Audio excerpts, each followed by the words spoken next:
Benri Lal Fakzuala, Master of Arts, Patsunga University College, Department of Mizo, Azirlai, kan somdo na nga,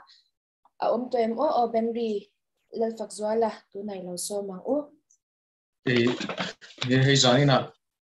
poetry kan han chair thei tu ri, kalom ma, kan foi du tu chunga lom thu, kan han soi du ni sila. Chuan karon chair tu rahi zofa in pum khatna, ti an ni ya. Kan chair hal mai ange. Nam sui khom tu, nam trong parvul zelin, hello tenda rang len na, zoram hi. Dai hian karing lo zofa pum khatna min then sang long doral thang korvain alian zok chibil thiarna doral hi dai se azwalang zofa pum khatna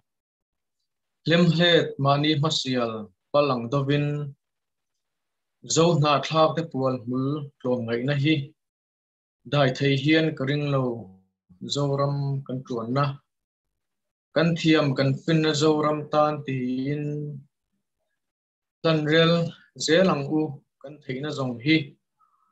dai hian karing lo zofa in pum khatna raltiang ram hi zoram tan dai hian karing lo zofa in pum khatna kolome